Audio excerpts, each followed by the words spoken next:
Just a moment. Yes. Because now we are not public. Are we public? Because I scheduled that it starts automatically It's from 11. from No. 11. Yeah, it was It's- out of start. Yeah, so it's not live from your side yet. So it's good, right? We can test anything from it. And now it doesn't switch. In the room, yes.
Carmen, you hear me? Good.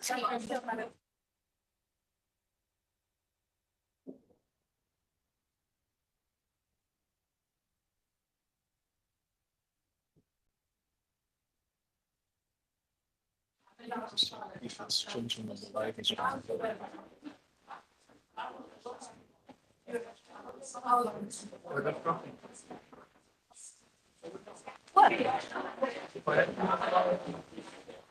All the speakers except closing MEP have been clustered, but no Very one can good. see.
So, ladies and gentlemen, please try to find your seat. In the case you don't have a seat, we also have a possibility to watch and walk to the translation booth. So from there you can actually have a nice view on all of us, and you can listen, and you can also participate from there. So really, with an excuse to not having a big room, we are still happy that we could get us all inside, that this is the last official event inside the European Parliament, that we see that there is always more people interested, that warming my heart. So it's nice to have you here, all of you.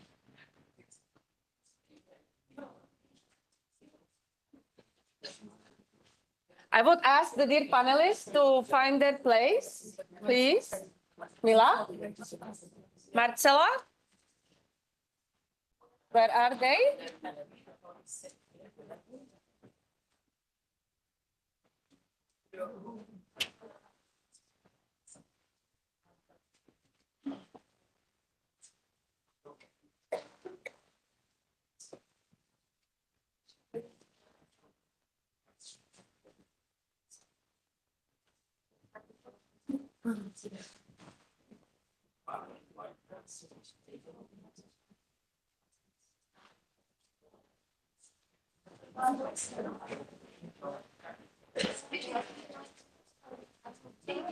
Oh, this order?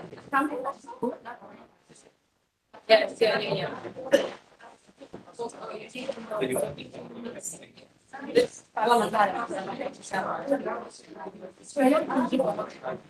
So you can be yeah, I'm not sure.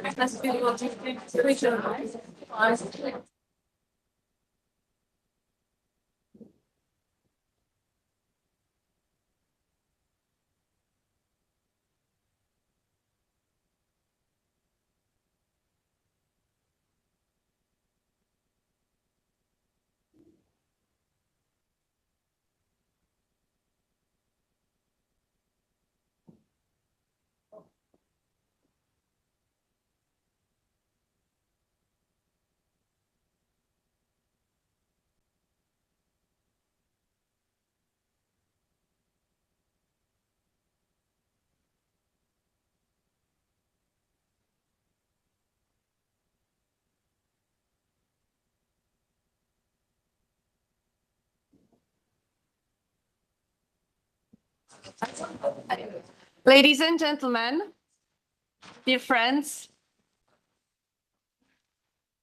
it's my pleasure to address you again on the opening of an event that's dedicated to a topic which I think should be very dear to us, and it's on the Roma women leadership, the fight against multiple and intersectional discrimination.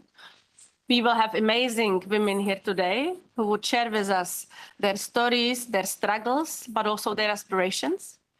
And we wanted to make sure with this event that Roma Week, it's focusing on the we have in the morning the intersectional discrimination event, but that the Roma Week is also zooming and focusing specifically on the work of women and bringing it to the table of the discussion. This is the last event of the Roma Week here inside the European Parliament. We still have an event in the afternoon, which is focusing on the Western Balkan and Turkey, and will award the best practices from the Western Balkan and Turkey in the field of education. So we are also all very warmly welcome to still continue and go to this event in the afternoon. But for now, here inside the European Parliament, we are celebrating, it is the 10th year of the Roma Week. And the first Roma Week was actually established and opened by a woman. And I would also like to dedicate this event to her, to Soraya Post, to the member of the European Parliament, a very strong Roma leader, who dedicated her work here inside the Parliament, not only to bringing us and bringing our voice here inside, but also sharing her expertise in resolutions, in a very kind of giving the expert work to all the committees she worked here at the level of the European Parliament. So we have, unfortunately, I cannot go, maybe our parliamentarian got lost somewhere, so we have to see where she is. Maybe she will join us a little bit later. But to start with, we have a great introductory remarks. And so I apologize for Markéta Gregorová from the Greens.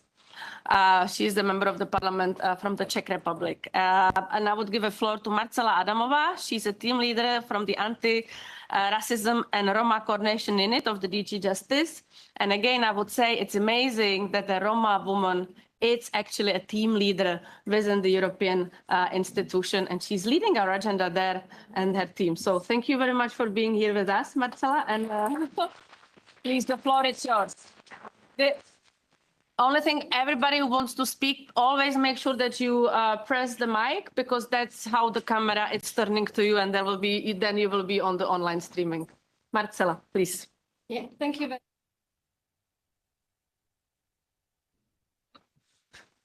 Thank you very much, Gabby, and dear colleagues, dear friends. It is really a great honor for me to be with you at this very important event on Roma women's leadership and the fight against multiple and intersectional discrimination. As Gabby said, as a Roma woman myself, this is more than just a professional topic to me. It also speaks to my own journey and to the many Roma women who continue to fight for recognition, for dignity, and rightful place at the table where decisions are made. I would like to begin with a quote that always inspired me and that I believe connects deeply to today's discussion. You educate a man, you educate a man. You educate a woman, and you educate a whole generation. When Roma women rise, we do not rise alone. We bring with us our families, we bring it up with us our communities, and also our culture. Our leadership is not only personal, it is collective, and it creates a lasting and sustainable change. Today, we are not only speaking about discrimination, we are focusing on leadership. We are focusing on courage and the vision to create a future where we, as Roma women, are not only included, but we are leading the way. The European Commission committed to strengthen the EU work on gender equality. This commitment is reflected in a very recently adopted roadmap for women's rights, which gives a fresh momentum to achieving a more gender equal union. This roadmap sets out both the continuing challenges the Roma women are facing in the EU, but also clear benefits of gender equality in the area of politics, in the area of economy, and for society as a whole. This roadmap also highlights the need to tackle intersectional discrimination when gender combines with other factors, like in the case of Roma, for instance, ethnic origin, religion or belief, disability, age, sexual orientation, which are or which may create additional barriers for women. This is also where Principle 7 of the Declaration of Principles for Gender Equal Society comes in, which clearly states that every woman has the right to participate actively and safely in public life. Looking ahead, this roadmap is also creating a basis for the post-2025 gender equality strategy, which is planned to be adopted by the Commission next year. It means in 2026. And there will be a public consultation very soon open, which is offering an important opportunity also for you, for the civil society, to help the Commission to shape the future of gender equality policy in the EU. At the same time, the EU Roma Strategic Framework for Equality, Inclusion and Participation, as you know, adopted in October 2020, together with 2021 Council recommendation, presents a strong and practical vision for change for Roma, including Roma women. And these are not just symbolic texts. They clearly call on member states to address the specific challenges that Roma women face and to actively support their participation in politics and public life and at all stages at the EU level, national level, regional level, and also local level. One of the key goals, one of the key targets of the EU Roma Strategic Framework is also to reduce the gender employment gap for Roma by at least half. But of course, the Roma women leadership is not just about, for women getting jobs. It is about creating access to autonomy. It is about creating opportunity and the real choice for women. And this does not happen automatically. It does not happen on its own. It takes commitment, it takes cooperation, and it takes a real action. In order to move forward, advancing the rights of all women, and especially the rights of Roma women, requires that gender equality to be part of all policies and areas of work. It also requires targeted funding for initiatives that in practice really reach the Roma women and the Roma girls. It also requires strong institutions that can carry out the work forward sustainably. And most importantly, the policies should be based on solid data and research and planning that truly reflect intersectional understanding of discrimination. From my position in the non-discrimination unit in DG Justice in the European Commission, I see some improvements compared to, let's say, 10, 15 years ago in the area of gender equality, also in the area of Roma equality. But I also see that there is a lot of work ahead of us. I truly believe that the real change is possible when Roma women are not only consulted, but fully empowered. When we as Roma women are not only beneficiaries of policies, but also designers of these policies.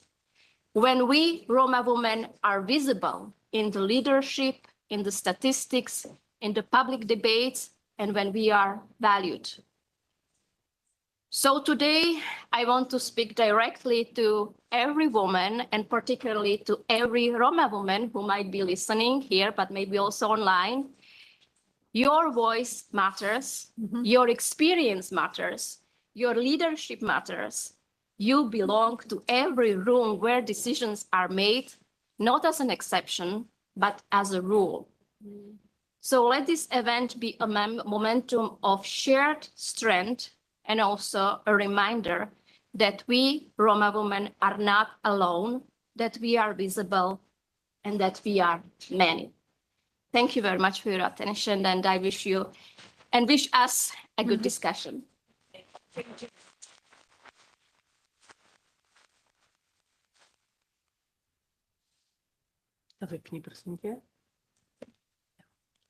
Thank you very much, Marcela, for Thank you very much, Marcela, for inspiring opening. Very happy to have you here, and also very grateful that you are the person there in the Roma unit of the DG Justice. And let us move to Mila Paspalanova. She is from anti-racial and discrimination advisor in the Office of the United Nations High Commissioner for Human Rights in the regional office in Europe. And Mila, it's a great supporter of us.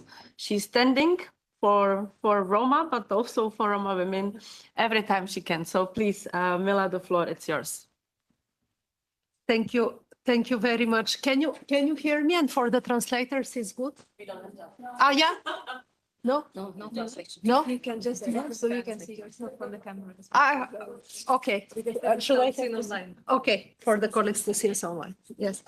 Let's squeeze ourselves. Okay, so dear colleagues, friends, Gabriela, thank you always for the kind invitation and for including me in these events.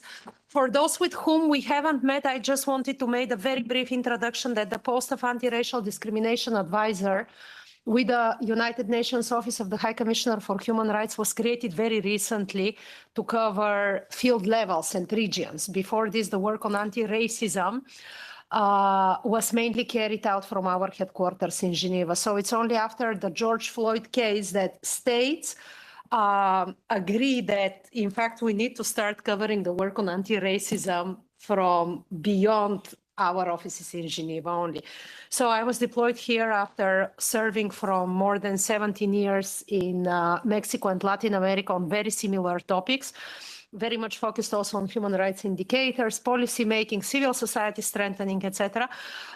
So I was moved here only in May 2023. Okay, and the topic that I want to touch upon today is not an easy one, and I would like to invite you first very much to think about everything that I'm going to share with you through the lens of structural issue, structural discrimination and structural racism. And this is something that is becoming probably already a buzzword. We repeat it so much. So I will put it in the uncomfortable terms that what we're speaking about, and especially when we mix everything that is not ethnically normative or white, we're speaking about manifestations of patriarchy, what patriarchy has produced. We're speaking about violence against women. We're speaking about racism. We're speaking about heteronormativity, and we're speaking about white norms and values. So just invitation is, when we speak about political participation or participation of women from different than the heteronormative patriarchal white standard, that's what we are facing. We're facing the structural issue of consistent exclusion.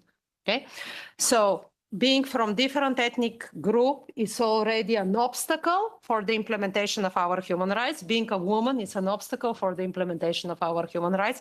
Mixing them both together, as you were saying, Marcela, should reach through policies. All girls should be based on data, but we kind of, for whatever reasons, forget in our discourse always to mention that this is an outcome of structure that has to be question, structure against which we have to fight.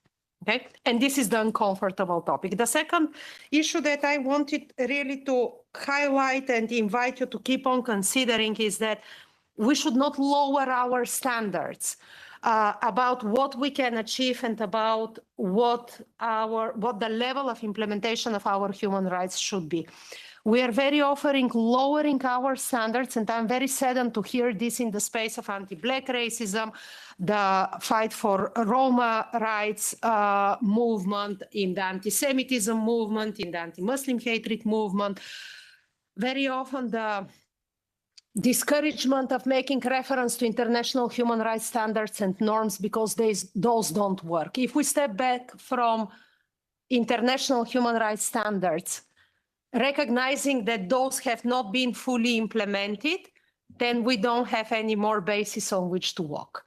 Okay, so here, and especially considering what's going on nowadays after the elections in the United States. So the invitation is really try to stand collectively for an aspiration that is reaching the highest possible standard related to the implementation of human rights. So I want to share with you just two general recommendations of the Committee of Elimination of Racial Discrimination but again, listen to those through the lens of these have to be implemented, understanding that we have structural racism, patriarchal structures, violence against women, racism, and heteronormative white society that perpetuates the consistent violation of human rights. So we have General Recommendation 35 of the CERT, which focuses on gender-related aspects of racial discrimination. And it highlights states' obligations. Okay, and I know that it's very difficult to speak about those in the European Union, but all EU member states have signed international treaties, and all of them have obligations to implement, and all of them participate in the reporting, in the presenting reports. Okay, and this is something that has to find its way to the forthcoming EU anti-racism strategy, for example, and any other EU policy document. So when combating discrimination on the basis of race and gender, we have to take into consideration what are the forms and manifestations of racial discrimination. What are the circumstances, and here we touch the topic on what is the structural issue, what are the circumstances in which discrimination occurs? What are the consequences for both victims, but also perpetrators and society in general? And what are the availability and accessibility of remedies? And also complaints mechanisms for all sorts of discrimination. Then we have one general recommendation, number 27 from 2004, which focuses specifically on Roma. And from there, I want to, invitation to consult it, to use it, to try to mainstream it into policymaking here, but the measures concerning participation in political life. No? And here we have steps that have to be taken to secure equal opportunities for the participation of Roma and Roma women in all central and local governmental bodies. Developing modalities and structures of consultation with Roma political parties, with Roma leaders, Roma women's associations, representatives at both central and local governments when considering issues and adopting decisions related to the community. Involving Roma communities and associations and their representatives in all earliest possible stages of policy making. So I will not cover all the topics. There are 3 more recommendations. One of them have to do with the development of statistical systems. And here is always the discussion, should we measure or we shouldn't measure? Because if we measure, this can constitute basis for further human rights violations of different ethnic communities. But here we're speaking about statistics. We need data, and statistics are blind to personal data. Okay, let's remember this. Then, Fundamental Rights Agency doesn't stand behind. They say about lifting all legal and administrative barriers for the participation of Roma women, making political participation more accessible, expanding opportunities for political participation. So I'm mentioning all this because, again, it sounds so banal. It has been repeated so many times. Okay, but these are the grounds on which we can walk. And before continuing with 2 topics, one of them is related to the measurement systems that have been recommended. Again, I repeat it every time you're tired of hearing me. We have over 15% of the international body of recommendations. So we're speaking about over 1,000 recommendations that speak about indicators, statistics, data. Regarding political participation, participation in public affairs, participation also in or having the possibility to reach highest level of representation in private sector as well, have to do with the, for example, proportion of campaigns, political campaigns, giving just some examples, for which public funding has been available. For example, in the case of Roma women, in how many cases, and here we can probably say in 0 cases, this has been made available. But I'm sharing those because these constitute the standards to which countries have adhered and they have to comply. Proportion of elected personnel. okay, disaggregated by ethnic representation and by gender, proportions of seats in the parliament, proportions of seats in local or federal or whatever the political structure is, governments that are occupied by Roma women. Reported cases of denial of access to public services. So there is quite a strong body of also statistical data that even if they are not developed, they can available, they can constitute for us the standard to what we can aspire. And when we say to what we can aspire is again, how we can put this in public policy documents. And sorry, it's not only related to the anti-racism strategy, but any other relevant policy document. And to conclude, just a couple of recommendations submitted, for example, to Bulgaria, to Romania, Slovenia, I have from CEDAW, Bosnia and Herzegovina, all of them, they speak about the same issues. For example, absence of available data on representation of ethnic minority groups in political and public life, and particularly on Roma. This is from 2023 related to Bulgaria. In Slovakia, 2022, disproportionately low level of political participation by ethnic minorities, particularly Roma, at all levels of government, and again, lack of information. I'm stressing again this factor because we have to get out of this discussion of we do not need more data. We need more data because when we don't have the data, we cannot be represented. There is like a vicious circle that eventually we have to break.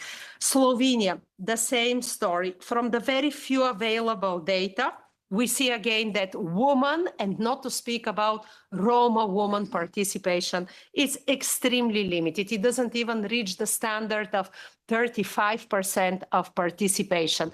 And here I will conclude, very glad I will be to share the remaining information that we have collected. I will conclude going back to the standard. Our standard cannot be have 30% or 20% of women participating. The standard should be at least 50-50, or the standard should be you represent proportionately the population that you form part of.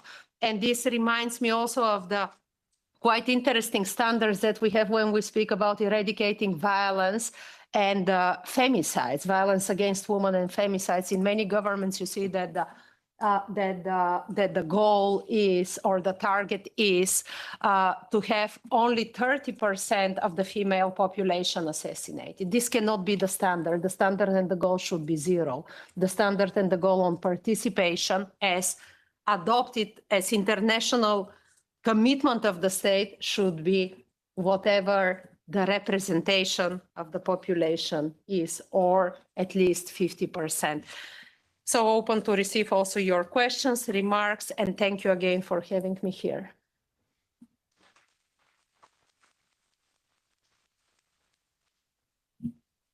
Thank you very much, Mila. Thank you for your technical question. Let me just thank first, and then you. Okay. Yeah, because the topic. Because this topic is very good for the Roma women.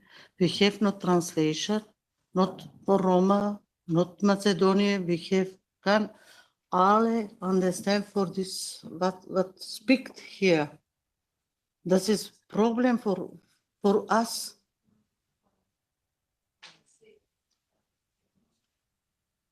Yes, so I'm taking this question because I have coordinated this event. So yeah, we understand the need, and obviously there is nothing more that we can say that we have wished to be in a position to be able to provide Romani interpretation for all of the panels. This information was already announced from the moment we put the information out there, that these events are going to be in English. And we put the information where the events were also with translation. So that means you have taken the responsibility to attend this event knowing there is not going to be any translation. With that in mind, we take the political message that there is no translation. I will say that in Romanes for you as well. Yeah, Okay. So Romanes. So shai pena up to ke ka mekana kerdam kadava kedipen to dam informația po interneto so kadava kedipen naisiles translația. Namen sar organizația namen love te pochinas pasa eventurea. Se amen amare limite. E atunci manusha janela smaglal kana shaitaven vai na shaitaven. Si tiro responsabiliteto ca vilan iertisaramen a mea mangasa ste avelamen translația sa romane, numai n-ai amen, ok? So, cade asi, nice to Ma meet quereu te sbuti para Roma, para romane jubla, adavasi. Yeah. Thank you very much for this comment, and it's very much appreciated. But unfortunately, as was said, this is not everything. It's not in our powers. We are still building the power. We still are here to making sure that we have enough resources on the personal, but also on the money side that we actually can afford to have this. For this, it's always very important that we are also helping each other, right? And that if you have a fellow colleague from your country, maybe he can help you to translate. Maybe they can help you to translate. So like this, we share a little bit this burden on us, and then we can also help each other. And I think that one of the messages of today, it's actually that we are used to helping each other. We are doing things together. So if we can make sure that we do. So please, Isaac, there is a translator for you now, volunteering or no? Or no? Can you help? Thank you. Oh, you will do. Okay. Perfect. Thank you. Sometimes it's enough to stand up and ask, because if we stand up and ask what we need, then we actually can get it. Right? So thank you for standing up. Thank you for speaking. And demand, yes. Are you ready? Yeah? Okay. So we finished the opening remarks of the first of the last event in the European Parliament, and we are moving towards the panel. The panel will look a little bit deeper on the women leadership. We have women leaders coming from the different walks of life, different institutions. And I'm just about to give the word to Nourhene Mahmoudi. She's a vice president of FEMYSO, which is a forum, not? Okay, so she comes as INAR, and the European Network Against Racism. And she will be moderating and walking us through the panel discussion. Nourhene, the floor, it's yours. You just have to make sure that you have the microphone, and every speaker has the microphone, so that we have the camera on them as well. Excellent. Can you all hear me? Well, yes? No? I think the chair is short and I'm not particularly tall. Maybe you can put it up. Change it. I think we can. We can't change it. That would be great.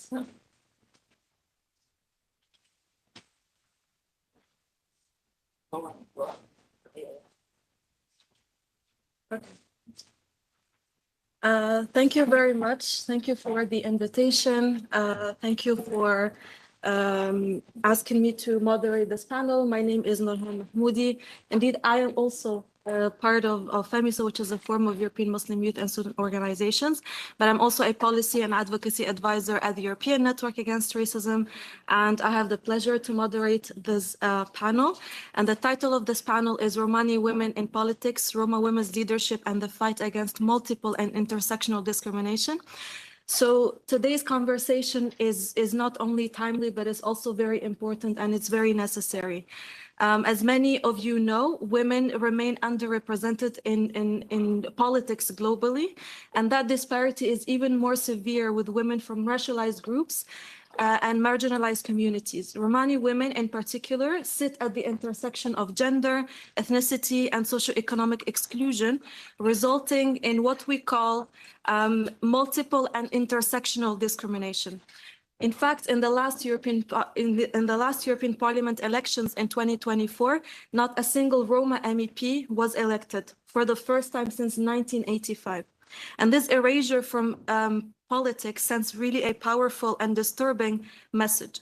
But today in this panel and with the speakers that I will shortly present, we are here to confront the reality. We're here to reflect together about the meaning of representation, the meaning of the representation of Romani women and racialized groups in general. And we are here also to, I would say, to resist, to lead, and also reimagine what representation it is in this particular context. So the way that we're going to move forward with this panel, I know we are a little bit late. I don't know what time we need to end. I mean, we have a few minutes after the one, we can still have the room. Okay, excellent, very good. So it's good because I really think that it's important to obviously now introduce the speakers, give the floor to the excellent speakers and lineup of speakers, but I also would like to give an opportunity to the individuals in the room to share their experience and to provide their input. So the way that this panel will unfold, each speaker will have around 10 minutes. If they can reduce it a little bit would be great, but you have around 10 minutes to share. Yeah, I was just asking, yeah. And after that, we will have around 15 minutes for the Q&A and the discussion. I will start now with the lineup of speakers. So we will start with Alba Hernández Sánchez, who is the co-founder of the Romnja Feminist Library. Alba is a gender equality expert, Gitana Feminista from Spain. She holds 2 master's degrees in gender studies, focusing on gender and law and public policy. Her main research areas are on Roma feminist knowledge production, intersectionality, and gender-based violence, among others. Since 2016, Alba has been working with Roma and non-Roma institutions and NGOs. She's also the co-founder of the Feminist Collective of Romani Gender Experts. Alba will speak about how Roma women experience intersecting forms of oppression, gender, ethnicity, and class, and the vital role that Roma-led feminist spaces play in political participation. Alba, the floor is yours. Yes, I was like, because I just entered the room. Also, apologies for the little delay. These are very, very busy weeks for all of us. So the floor is yours. We're looking forward to your intervention. Thank you so much, dear colleagues, friends, sisters, and colleagues from ERGO. Thank you for the opportunity to speak here today and hold this space for Romani women in the political institutions where we have been historically absent. As someone engaged in feminist knowledge production through the Romnja Feminist Library, I want to reflect on the role of Roma feminist knowledge in political participation and why it's often ignored. But let's start by saying that Romani women have always been political actors. To say the opposite is to erase our history and our resistance. In the early 20th century, following the abolition of slavery in Romania, Roma women were already stepping into political space and political life, demanding rights, dignity, and representation. In the interwar Hungary, Agnes Darosi, an oppositional leader under the state of socialism, transcended also the national borders and helped to build a transnational solidarity of Roma network. In Sweden, Katarina Taikon was the leading Romani activist and the key figure in the civil rights movement, and the list goes on. As well in the socialist area, Romani women in the Yugoslavia led grassroots struggles for housing, education, healthcare, long before the EU spoke about inclusion. And in the early 2000s, our previous generation built transnational Roma women's initiatives where racism and patriarchy were the key force mobilizing Roma women resistance, long before intersectionality became a popular concept in Europe, misused by many. Our political work and activism is not new. It has been silenced by racism and patriarchy. Yet, despite this long history, the knowledge produced by Romani women have often been excluded from the very political space where it is most needed. Take the Roma decade. when the industry of Roma policy making started. During this time, Roma women from all over Europe came together to represent political agenda, a feminist one, that will center our needs and experience. But instead of being embraced, it was rejected by both male Roma and non-Roma leaders along with other European actors. The same exclusion occurred in the development of the first and second Roma strategies, where gender issues and Roma women are included in a tokenist and general point of view and not realistic objectives. This continued to happen because dominant approach to Roma community, especially to Roma women, remains framed by integrationist and inclusionist policy top-down approach in which in reality is an extension of European colonial thinking towards Roma community. The consequences are profound. We see this in the gender gaps in the employment, education, the material deprivation that Roma women in particular continue to face, and in the lack of attention to specific gender forms of discrimination that affects us, such as gender-based violence, obstetric violence, trafficking, and the intersection of sexism and anti-Roma racism, which are missing from mainstream political discourse, including gender equality, anti-racism, and LGBT spaces. These issues are often silent or ignored because Roma women have systematically excluded from the decision-making processes that shapes our future. But despite these barriers, Roma women continue to produce knowledge, reports, and equality data.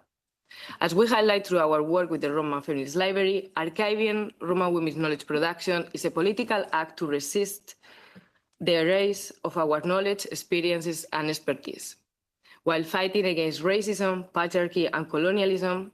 As an example of the resistance of political work of Romani women is visible at local level through the Roma women-led grassroots organization, which serve as a bridge between Roma communities and local authorities. What we are still working to make our knowledge mainstream is in which our participation is limited by institutional marginalization. We come together not only for our own liberation, but the liberation of our entire community. The work that we do is about building collective power, reclaiming our rights, and demanding that our knowledge, leadership, and contribution be recognized and included. Bringing Roma feminist knowledge into public and political space as this room is not just about inclusion, it's about justice. It means reimagining how policies are done. It means making the room for different epistemologies, for ways of knowing that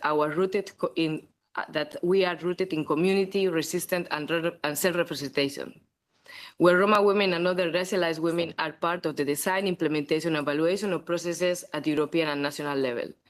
To finish, I will say that until Roma women are at the center of policy making, and until our voices are included as a matter of political necessity, true equality will remain out of our reach. Thank you so much.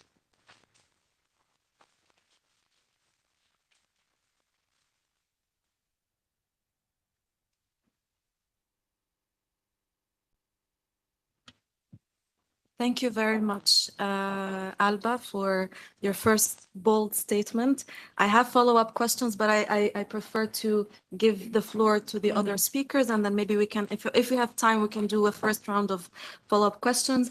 My second speaker of this panel is Gabriela Hrabaňová, who is the executive director at the ERGO network.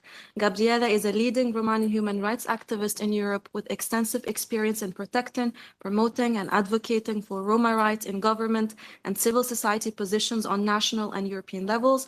She joined the ERGO network in 2011 and has served as its director since 2017. She is also a coordinator of the EU Roma Policy Coalition. Gabriela will reflect on Roma political activism, its impact on women's empowerment, and how a stronger Roma women's movement contribute to a broader systemic change. The floor is yours. Thank you very much, Nourhene. Chair, one more time. Hello, everyone. So I choose to speak about this political activism because I think that kind of coming from the civil society, this is something that we do a lot. And from my very young age, I really believe that politics was the only real way to change the things. So actually, my belief was so strong that even being in the civil society myself as a young Roma student activist associated to a student association, I ran 2 times in the local elections. I ran for the city of Prague, but I also ran for the very local elections.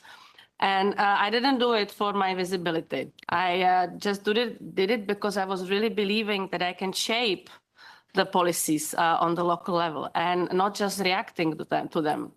And I wanted to make sure that the space, it's also that we are part of this communities and that we could be heard. I mean, the political community this time, and that I can actually contribute with my political potential. But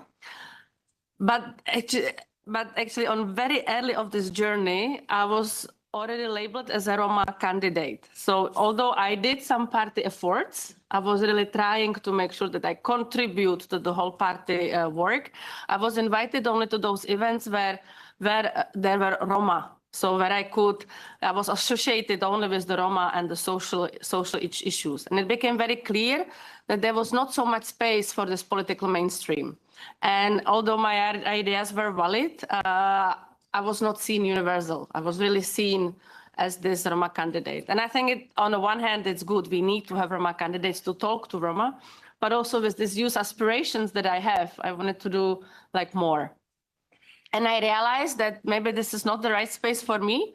And also I was not elected. So I kind of had to step out of this political arena. But I never stopped to be political. So after I also work in the governmental office, and I experienced the power of the political activism within the political office. I was fighting for the recognition of the Roma issues. I saw the change was happening, and my agenda was not only heard, but it was respected.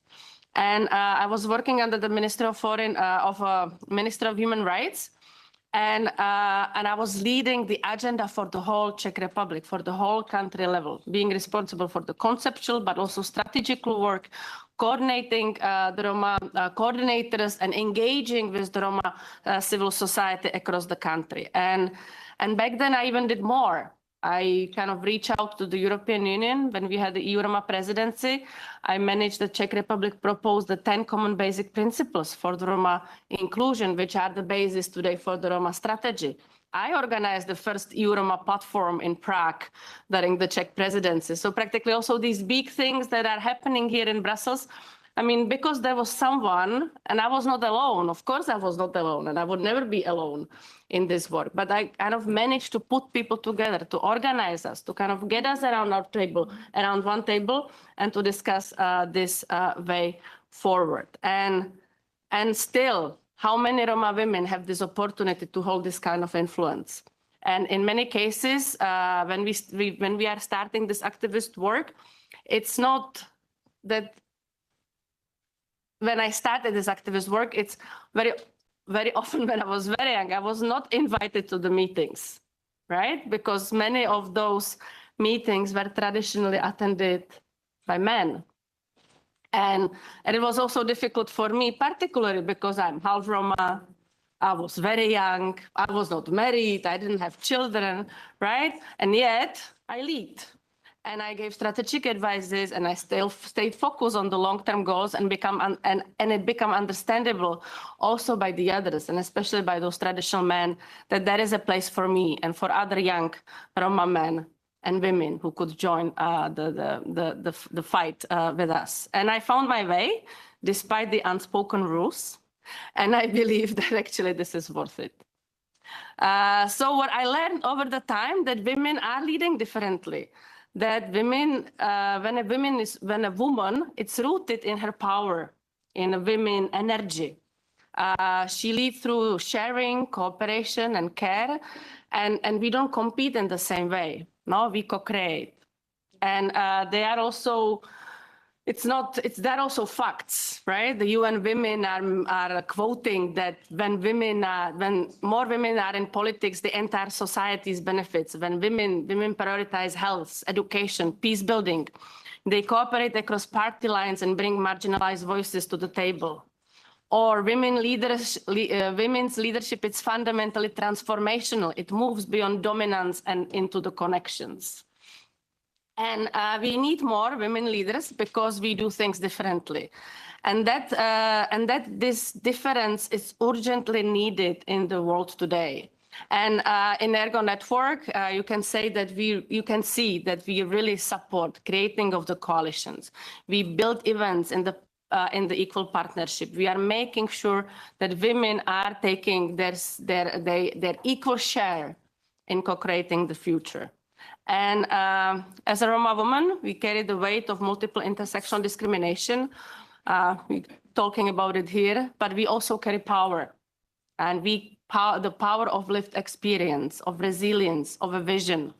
And we need more women in the politics, not to talk only about the Roma rights, but to shape the policies on climate, economy, innovation, foreign affairs, and we are capable of all of it. And I want to honor these Roma women who broke the ground here for us. I mean, I've still mentioned Mabera. She's also one of the biggest political fighter in Macedonia, being in the governmental level for many years and showing that it is possible. But also I want to mention Soraya Post, who is one of the behind the creation of the Roma Week and the first resolution on anti-Gypsyism and recognition of the 2nd of August in the European Parliament. Or the first, one of the first women elected, Victoria Mohaci from Hungary, elected to the European Parliament, who stood proudly and visibly for justice, feminism, and the Roma rights. Or Patricia Caramayo, who was here last year very shortly, but she followed the footsteps and she was bringing her women view to the heart of the EU politics. And they showed it is possible. They show that it is rare to have this space, but we must claim this space. So I was this is something that I say very often, that I don't do this I don't do the job for having the job. And I found a nice quote actually from Alexandria Ocasio-Cortez. She said, "I am not interested in power for the power's sake, but I am deeply invested in the power for the sake of the change." And I think many of us are doing this. We just don't do it because we want to be seen, but we do it because we want to see the change. And so let's keep building the future where women are architects of the society and where our presence is political and leadership spaces are not exception, but the norm. So thank you very much.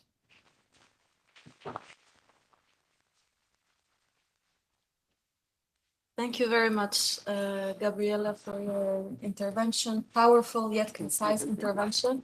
As a youth advocate myself, I think it's very important that we hear these stories. It's very important that we hear how, the journeys of those that have fought and those that continue fighting, because I feel like that the younger generations can be only inspired to be part of a bigger change only if we hear those stories, only if we know how you have achieved these type of fights, or how you have addressed these type of challenges and what you have learned from them. I think it's very important, and thank you for sharing that. I'm going to move forward now to the next speaker, Dr. Simona Torotcoi. Please correct me if I'm pronouncing your last name incorrectly, who is part of, from the ERGO network, representing Global Forum of Communities Discriminated Based on Work and Descent. She's a public policy expert with a strong academic and professional background in higher education, Roma rights, youth participations, and social inclusion. Simona holds a doctorate in public policy and has conducted extensive research on access to higher education, particularly for Roma students. She's also an alumna of the Roma Access Program and has studied at the Central European University and Leiden University. Today, she'll be sharing her insights on the structural barriers that Romani women face in accessing decision-making spaces and what kind of alliances and policy changes are needed to advance inclusive leadership. The floor is yours. Thank you. Thank you very much for your introduction. Esteemed guests, colleagues, and advocates for equality, we are meeting today in a critical, at the critical intersection of gender, ethnicity, and democracy. And we discuss about the political participation of Roma women. This is a critical moment in time because we see the growing anti-gender movement, the increasing, let's say, hate speech and discrimination towards diverse groups, but also we also are at the point when democratic processes in general are declining. So what I'm going to speak today, it's mainly based on my research that I have conducted for the German Marshall Fund of the United States, where I look at political participation. Just press you again. It's not on you. Should I try? Again, works? Just that you are saying. Should I try? It's fine. If I'm audible, it's fine. We want to see you. It will come. To see you. Yes, I'm speaking from my research, where I look at the effectiveness of Roma ethnic political parties in being present in legislative processes at the national level. And I think this is very important because over these last few days, we have spoken a lot about that there are no Roma members in the European Parliament, but what about our national parliaments and how important are parliaments for Roma representation in general? Because we have seen across several countries that when we have Roma members of the parliament, some systemic changes are happening, and I will come to this back later. So in the light of this, I just wanted to emphasize that first we have to look at the general context of, as I said, of electoral processes, but also to understand that electoral systems and rules are difficult to change in order to ensure Roma political representation in this sense. And we have seen across years that many Roma-led political parties have started to get established since the 1990s. And the main purpose of this Roma-led political parties was to better articulate the identity-based interests of the Roma community. These parties are quite prominent, but we have seen that their success is rather limited. Of course, this is not a general, there are many exceptions in different countries. But if you look especially at the countries from Central and Eastern Europe, there's very little information about Roma parties, as I said, entering into government or cabinet in a given electoral year. So with this in mind, we have to approach the mainstream political parties. And maybe it's not us that we approach mainstream political parties, but they have approaches. On the one side, they are very stereotypical against Roma, promoting, this anti-Roma rhetoric to win votes. On the other hand, they are using Roma candidates to win votes. So it's, or also, of course, there are gray areas in between. But the general statement is that the mainstream Roma political parties have failed to recognize anti-Gypsyism as a key issue in fostering Roma inclusion policies. Many scholars have said that that's why Roma policies are failing, because the non-Roma politicians and policymakers fail to include this. However, the positive part is that several Roma candidates have entered elections through mainstream political parties, yet the number of Roma in winnable positions in these parties remained low, especially in parliamentary elections. So the other option that we have is to look at Roma-specific measures that are facilitating the political representation of Roma in many Central Eastern European countries. But what I want to say is that neither Roma-led political parties don't promote Roma women as candidates. If they promote Roma women candidates, they are rather low in the list. Mainstream political parties, I think, are more open to Roma women candidates. And I think it's both an issue of ethnicity and gender, bringing them together. So it's kind of a box tick. So when it comes to Roma-specific measures, as I said, many countries from Central and Eastern Europe have established specific measures for Roma representation. And I can speak for Romania. We have a reserved seat in the parliament. And since this seat was established, it's one specific organization that accesses the seat, and it's always a man. So it was never a Roma woman so far. So research, and there are also examples, from other countries. For example, lower threshold or a lower quota in the case of Montenegro. Again, quite discriminatory measure. For the Croatian, is a certain percentage. For the Roma, it's another percentage. So these measures for Roma political participation, again, their effectiveness is questionable. And the OSCE fourth status report on the implementation of the action plan for improving the situation of Roma and Sinti in the OSCE area has shown that about 18 member states have specific policies, legislation to support the political and public participation of Roma in countries such as Albania, Bosnia, Czech Republic, Romania, as mentioned, Slovakia, and few other more. So these international organizations, OSCE, the Council of Europe, the National Democratic Institute, but also the Open Society in its form now, they have been supporting a lot, the political representation of Roma, including the creation of new political parties as alternative to the old political parties, but also different academies and trainings to support the capacity of candidates.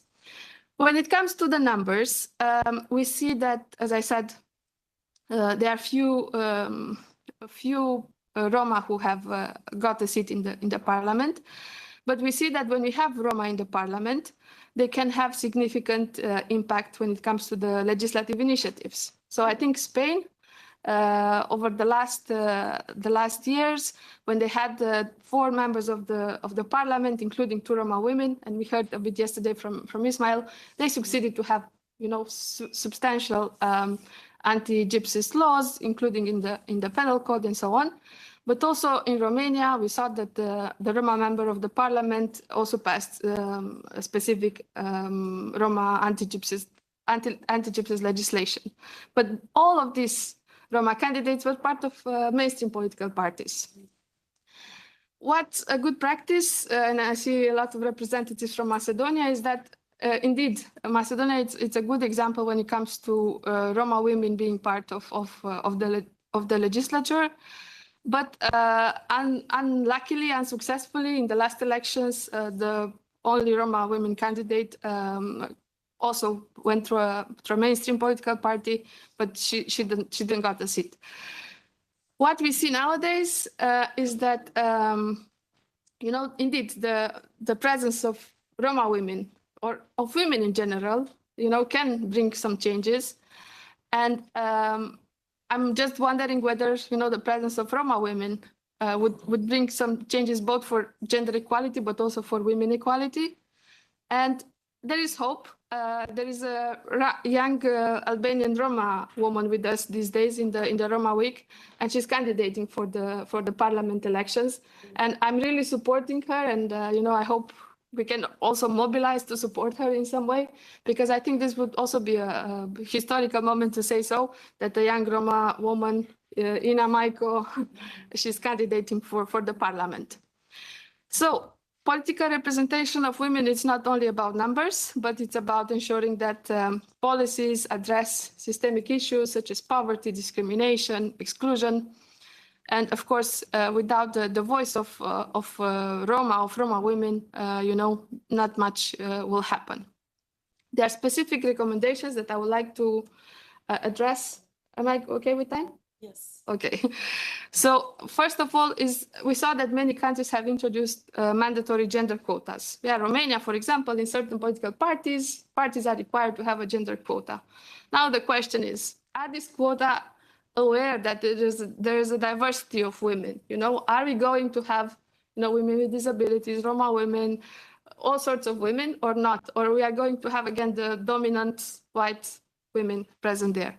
So the introduction of gender quotas, specifically targeting Roma women, both in political parties but also in electoral system in general, would be one of the recommendations.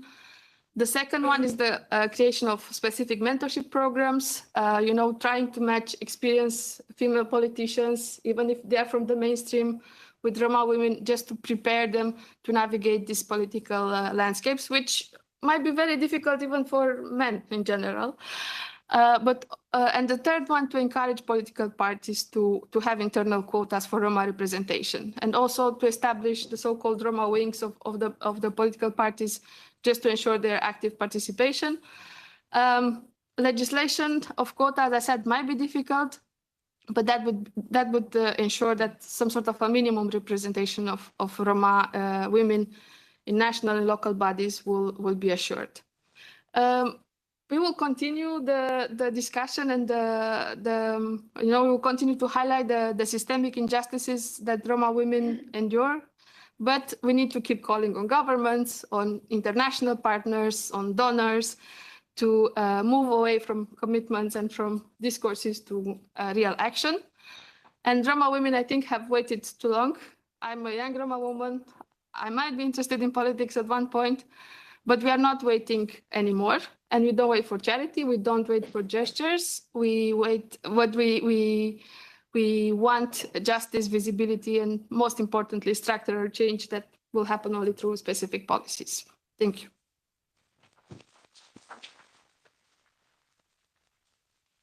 Thank you very much for your very insightful intervention. I was taking some notes because I think it's important also to perhaps summarize it at the end. There was many messages that you have shared, but I think one important one that we can highlight now is that representation shouldn't be tokenized representation. You said political representation. It isn't only about the numbers, but it's about essentially making sure that the perspectives of those that are part of the decision-making systems, particularly when it comes to marginalized communities, are actually taken into consideration. So we're not there just to be part of the table. We're not there to just sit there and do nothing, but we actually demand that our perspectives, the perspectives in this case of Roma women in particular, they are taken into consideration. So thank you very much for your intervention. I'm gonna move next to our next speaker, who is Nyanchama Okemwa. She is the chair of the European Network Against Racism. Nyanchama has more than 30 years of experience in policy and advocacy. She's a human rights defender, decolonial expert, PhD researcher, public speaker, and social influencer. Nyanchama is passionate about defending the rights of the African diaspora in Europe as well. So Nyanchama will explore how Roma women's leadership connects to wider anti-racist and feminist movement, and how we can build alliances that challenge power across systems. The floor is yours. All right. Thank you. I'm going to take this again like before, because you're going to hear a lot of definitions. And just to turn things around, I'm just going to give one of my crazy speeches. Bear with me. My dear siblings, beloved comrades, I see you in struggles and tribulations. I see you in triumphs and jubilations. I see you, and I'm humbled to be seen by you. It is an honor to sit here amongst you in this amazing gathering that is shaped by and for Roma women's resilience, endurance, and perseverance. This week, this moment, this second in time is a testament to what happens when women of all walks of life join forces and take the lead, when matriarchs and heroines carve out spaces that were never meant for women folk. I speak to you today as an African woman rooted in ancestral knowing, shaped by movements for liberation, justice, and dignity. I speak to you today as a witness to violence and bearer of hope. I speak to you today as a mother and grandmother, but also a sister, girlfriend, wife, and girl child. There is something powerful about being here with you in my capacity as an African woman, because for too long, our communities have walked separate, though parallel paths. Similar paths, similar roads, both marked by centuries of systemic exclusion, partner-based violence, femicide, misogynistic surveillance, and contestation and domination of our female bodies. Yet, here we are, not walking together apart, but united in spirit. Roma women are not waiting to be saved. They are saviors.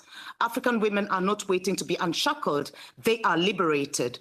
We honor our different paths. We also recognize our shared terrain.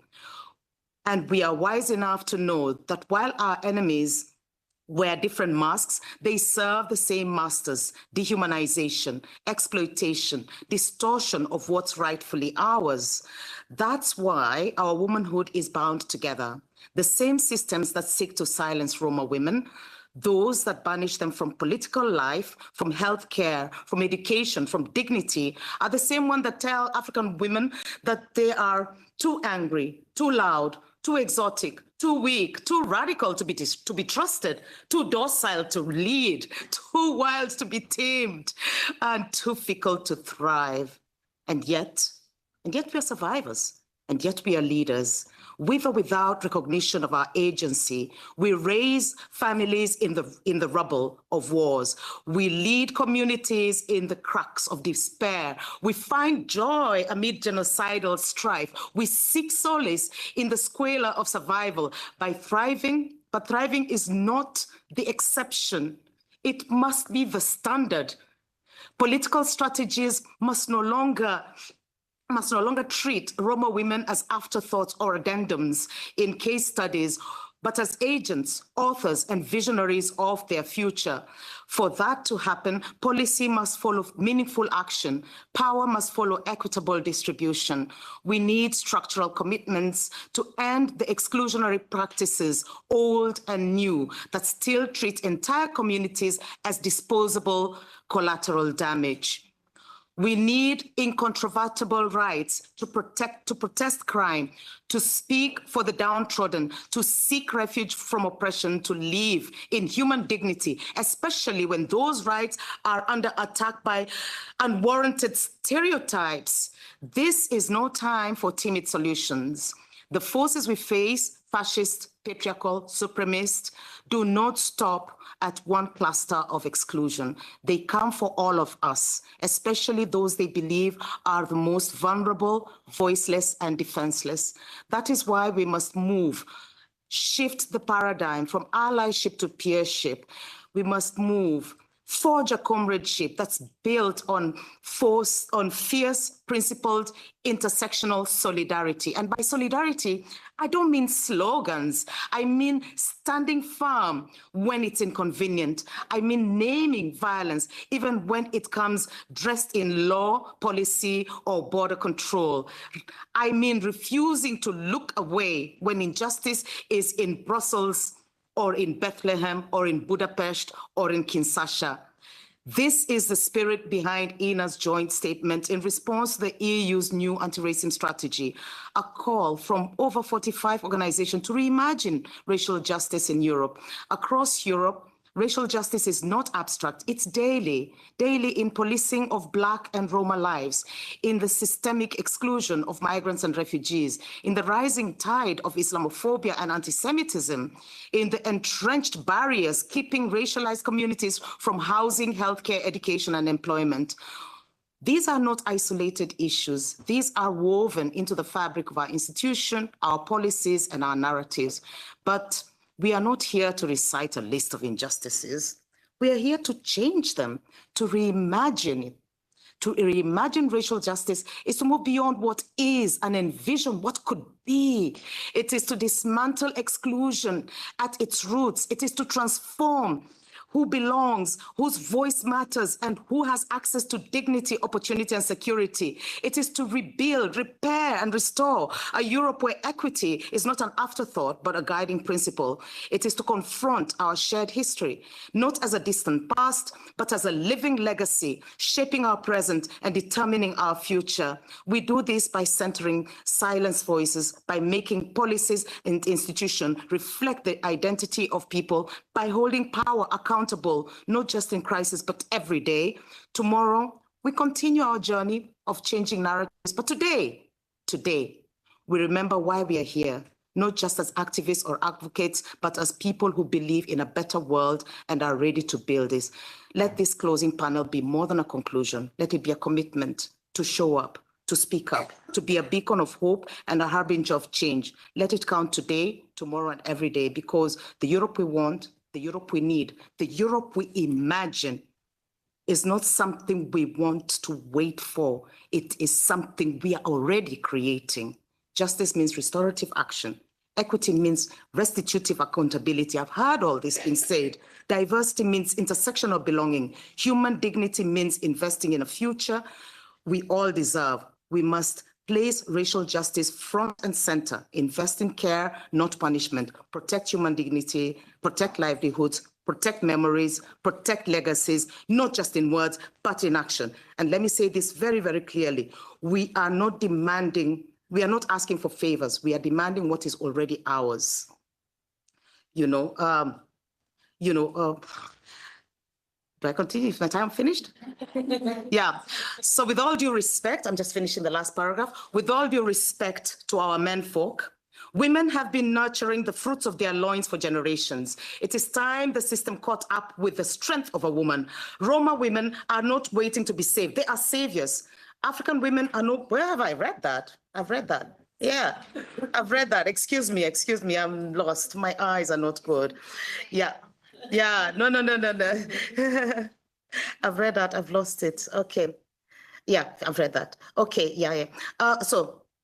So we dream of a better future for our children, a future where policy allows truth, where difference is not danger, where women who bore the weight of empires finally set the terms of their destiny. As a grandmother, I look at my grandchildren and wonder, will they inherit a world shaped by fear, or one that is made rich with courage and connection and care and love? The answer lies, my siblings. The answer, my siblings, lives in what we do next. It lives in how we fight, how we heal, how we rise, how we thrive. So let's walk forward with our head held up high, not just hand in hand, but heart to heart, because we are many, because we are mighty, and because we are just getting started. We are unstoppable. And to all our ancestors whose backs we stand, we see you today, tomorrow, and always. Thank you.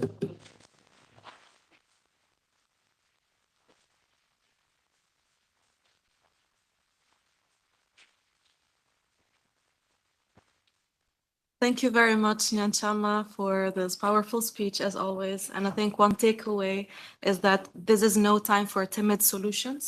This is no time for superficial solutions. This is more time for bolder structural solutions to structural issues. So thank you very much for your speech. Last but not least, I'm going to move to my last speaker, who is a fellow Italian, I hear. So that's something good. Who is Saska Jovanovic, director of the Romnja Onlus in Italy. She's coordinator, intercultural mediator, founder and president of Romnja NGO, founder and president of Roma Women Network in Italy, and a legal interpreter. Saska will share grassroots leadership strategies, highlight community-driven solutions, and provide policy recommendations that are rooted in the lived realities of Roma women. So Saska, the floor is yours. You have 10 minutes. Thank you. 10 minutes is not enough. 12 is okay.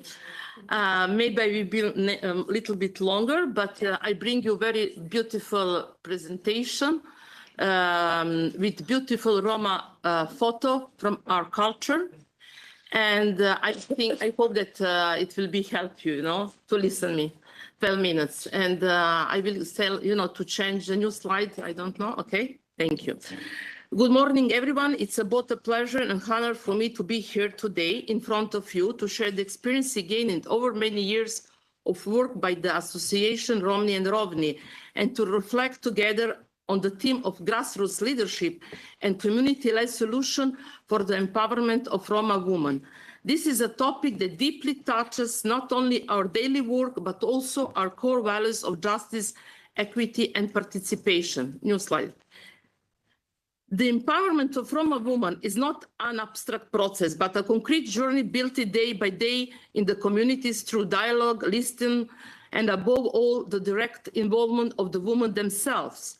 As you know, the challenges are many, but equally there are many solutions that arise from the grassroots thanks to the commitment of the women themselves and the Roma-led organization. Today, I would like to talk to you about some of the best practices developed in Italy, reflect on the key role of Roma NGO in the fight against intersectional discrimination, and finally propose policy recommendations based on concrete experiences that are deeply rooted in the territories and in the real lives of the people. Next slide. In recent years, our fieldwork was allowed us to closely observe the evolution of female empowerment in Roma communities. We have seen how today is more difficult to work with the young Roma woman compared to 5 years ago. The pandemic interrupted many community dynamics, and despite the spread of social media contributing to greater awareness, it has also changed the way girls related to activism. Tools like TikTok, Instagram, and Facebook have certainly accelerated some forms of empowerment, but at the same time, the girls tend not to spontaneously participate in voluntary initiatives. For this reason, we have had to rethink our methods, starting from their interests such as dancing or informal spaces, and creating safe environments where we can tackle key issues such as early marriage, gender-based violence, anti-Roma sentiment, and cultural identity. Next slide. A concrete example is the Romnja project, through which we managed to involve young Roma women who work as local activists. With the help of volunteer mentors, they provide practical support on issues related to employment, social services, documentation, housing, and health. This is a good practice of mentoring and peer support, which has already led to tangible results in terms of self-esteem and autonomy. At the same time, projects like those of the Romnja Association have shown how the direct involvement of Roma women in designing and implementing the activities is crucial. For example, Romnja has developed training programs for young women focused on economic autonomy and leadership, promoting an intersectional and feminist approach. Romnja, on the other, strengthened the sense of belonging or collective responsibility. Both experiences show how the recognition of skill with the community is essential for real and sustainable change. Very often, Roma women are unaware of the great potential they have. Next slide. Culture and artistic initiatives have also proven to be very effective tools, especially in combating anti-Roma sentiment. In one of our communities, we involved a Roma teacher who organized weekly dance classes. This space, initially intended as a recreational activity, has become a true place where discussion and reflection on issues such as discrimination, violence, and intersectionality. The girls have also started to participate in public events in the city, showing an increasing desire to express themselves, to learn, and to contribute. Next slide. However, economic challenges remain significant. In a recent case, we had two volunteers funded by the Voluntary Service Centers, which is directly dependent on the Ministry for Youth Policies, a young Roma woman and an African origin young man. The woman left the project because the compensation was insufficient and unsustainable for her family situation. This example shows how crucial access to the financial resource is for ensuring the real empowerment of young Roma women. Experience like those of Romnja and Romnja remind us that the most effective solution come from the grassroots. When Roma women are recognized as leaders, not just beneficiaries. This experience touches as fundamental lesson. The most effective policies come from the grassroots, from the community, and must be built together with Roma women, not just for them. Indeed, without carefully listening to their needs, it's difficult to build effective policies with tangible results with the communities. The experiences of recent years have shaped our work and allow us today to offer a more complete analysis of Roma community situation, having clearly shown what works and what is missing in building a real and lasting path toward the empowerment of young Roma women. And it's from years of experience rooted in the communities that this recommendation derive. I would like to start again from the Romnja project, an intergenerational training path That is the key demonstration of how mentoring program can make a difference. Institutional mentoring programs like this, making them public and structured and created stable connections between young women and community mentors would allow Roma women to access to job market more easily. It is essential that this program become an integral part of public policies with stable funding and operation tools. We also know that in many cases, Roma women are excluded from the tables where discussions are made about policies affecting them. Roma NGO already offer leadership and empowerment paths, but institutional recognition and spaces where these young women can truly have an impact are needed. The work of the association is not enough to fill the gap left by politics. These initiatives are crucial to making Roma women the protagonist of change and cannot be confined to sporadic events like public events and cultural activities organized by association.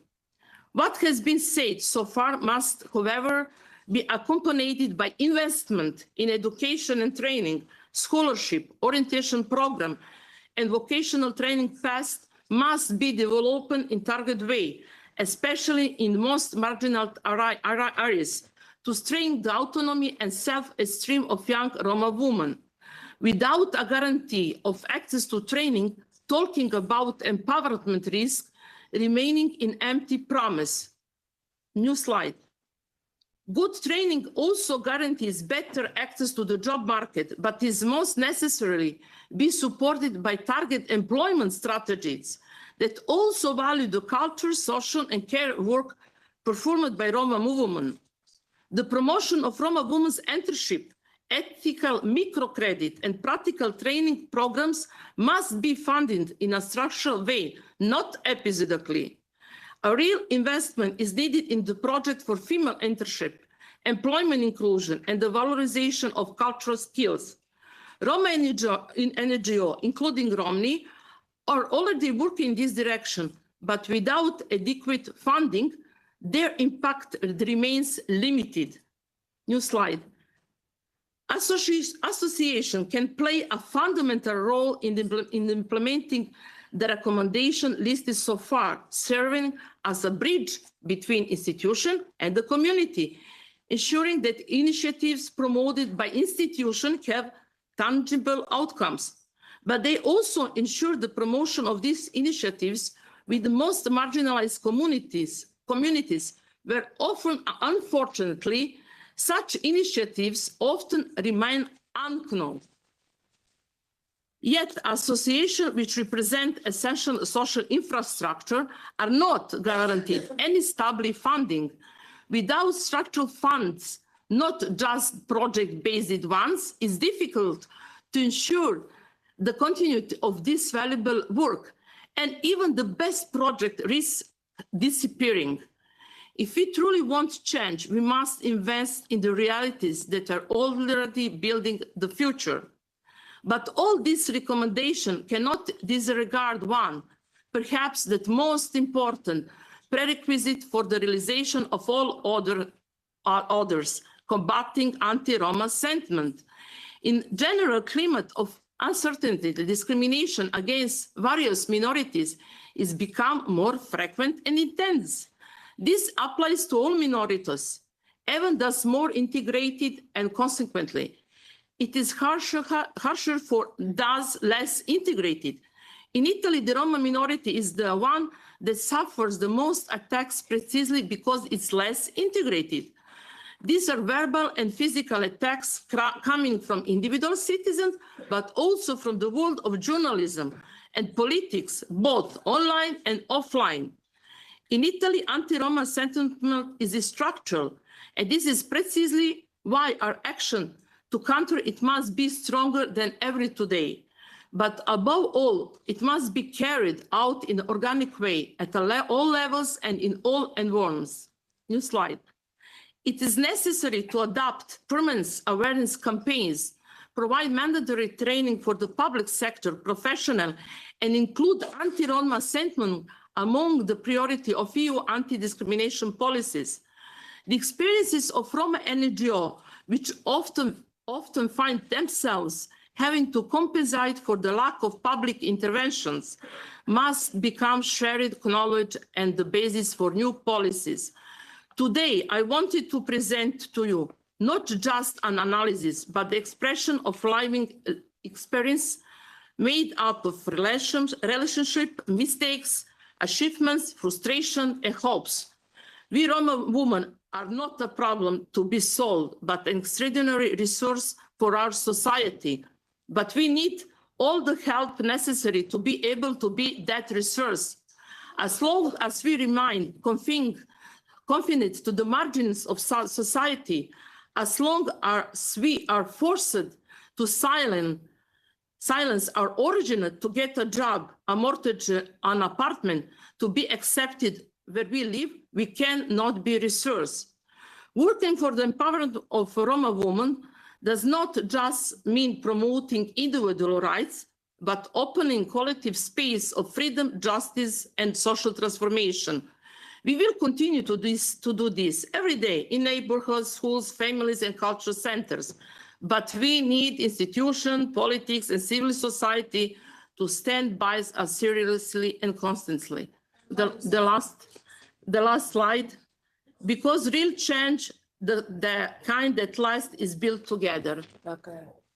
Thank you. Sorry, because I was long, but they put me the last. I hope that I want something like, I call, share in the torta, in the cake, not something like that.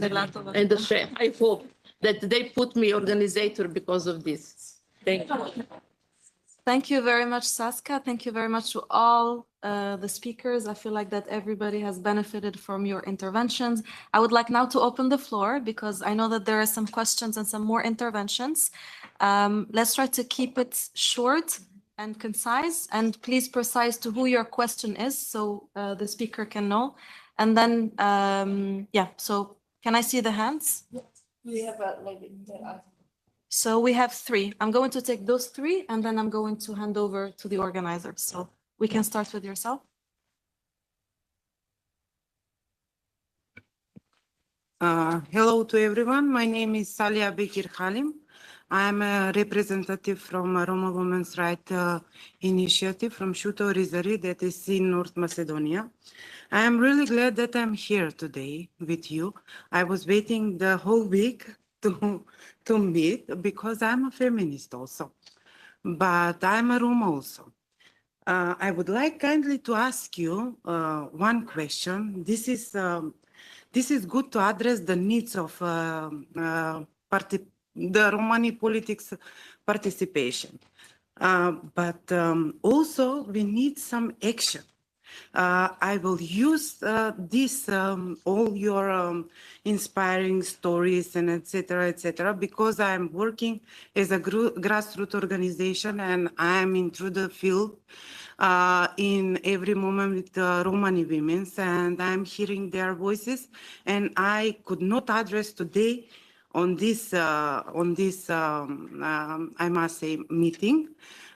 We need a big conference where we should addressing ERGO is a network. Yes, Mabera is here, but soon she will be retiring. We need more Maberas.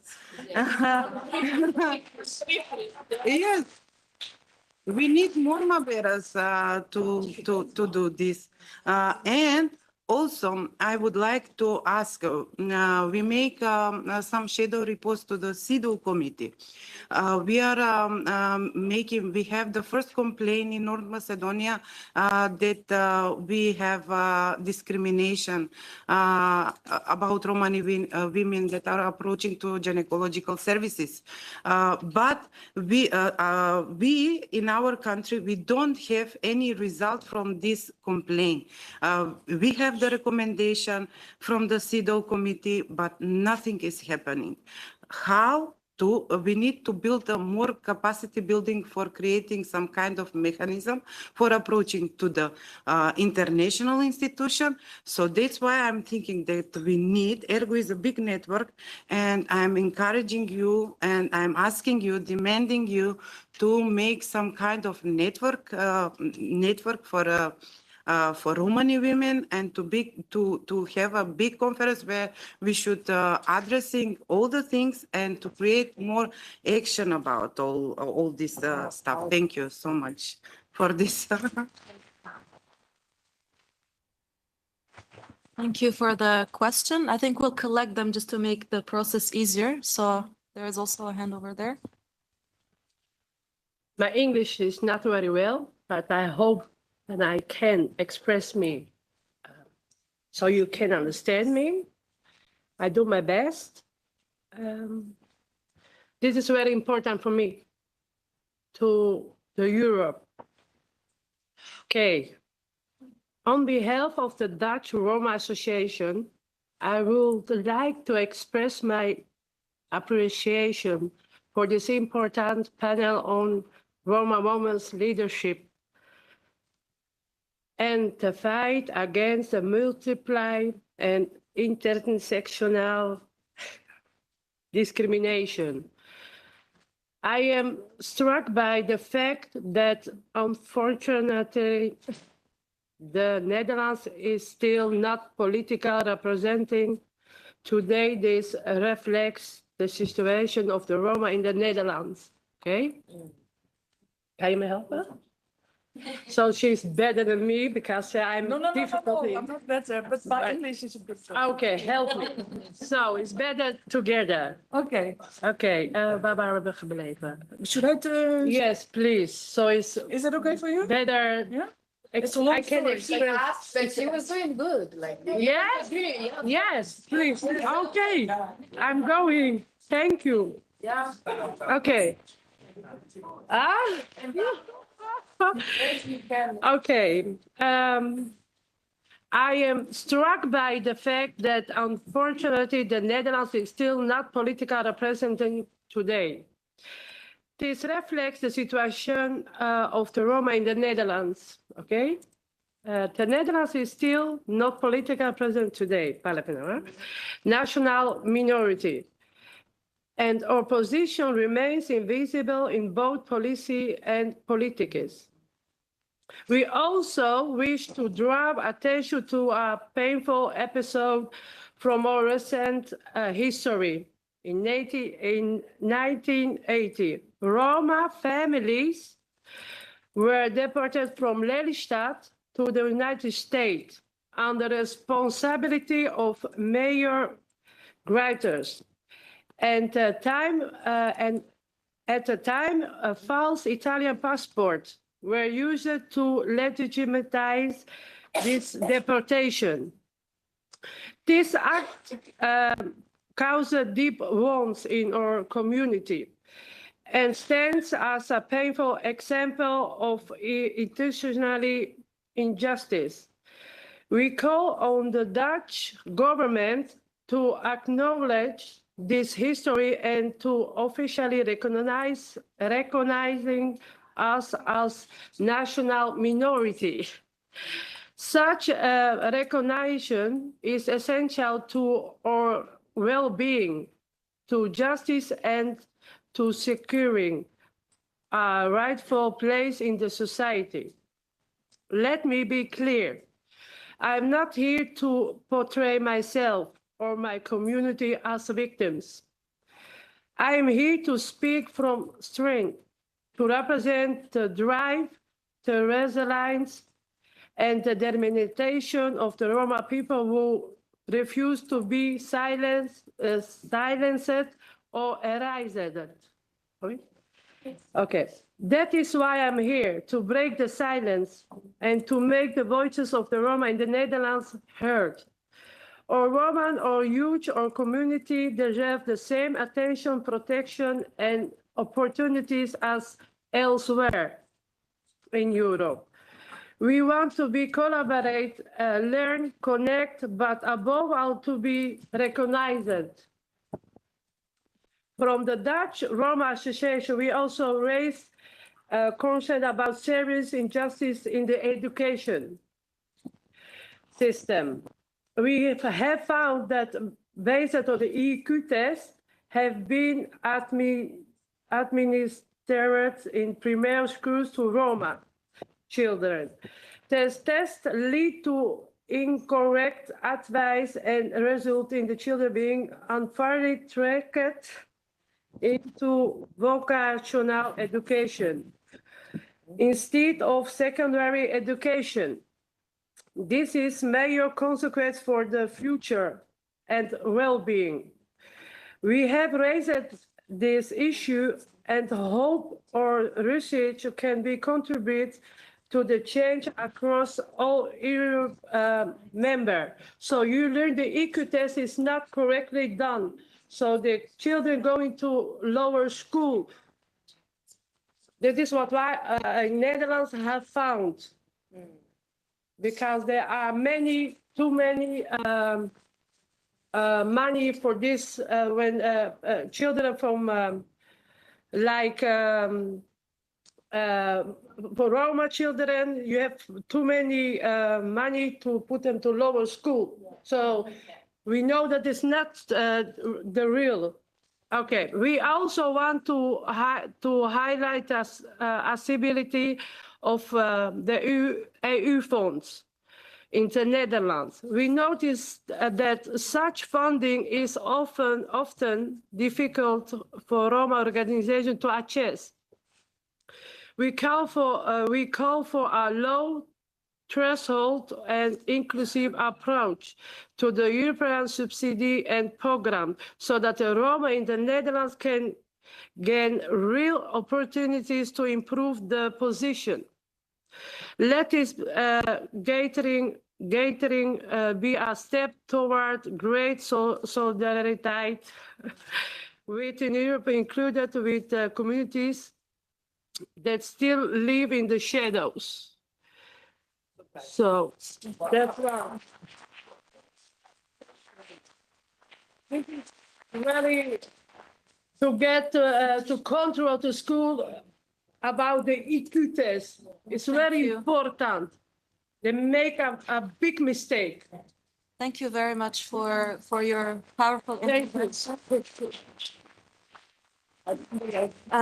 We're running a little bit over time, so I'm just gonna stick to the two questions. We are also joined by a member of the European Parliament, Benedetta Scuderi from Italy, part of the Greens, and who will be delivering the closing remarks. You've also heard, you managed to come and hear the interventions and hear part of the speaker's intervention. It would be great if you can obviously react to that and react to what you have just heard. And I would like to give you the floor. Thank you. So thank you so much first for inviting me, and second for organizing this. I was here today as well, and I can't stop thanking the organization, the ERGO network, and all the people that are working on the local level to make to raise the attention to these issues. And thank you so much for your intervention and the powerful interventions that have been done, because they really, I think, more than the words, is also the emotion that we bring into these interventions that shows the importance of this topic and how important it is for us in the institutions to take this fight and to try to make to follow the path, to try to actually make something impactful, actually make some legislation, legal framework that can stop the discrimination, can stop the segregation, that can repair, that can put up attention on what is happening now, but also on the memory. So as we close this powerful event and Roma Week 2025, I want to take a moment to reflect the crucial conversation we've had today and throughout the week. We spent this week honoring the history and culture of the Roma people, and yes, demanding transitional justice for the wrongs done for the wrongs done to them. But today we focus on Roma women who face the most vicious intersection of races, sexism, and exclusion, as it was very well explained in your interventions.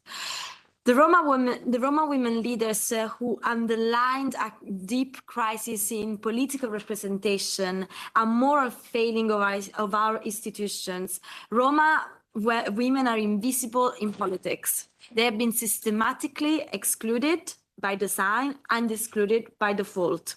This is not just a matter of fairness, it's a matter of democracy itself, because there's not democracy without actual inclusive participation.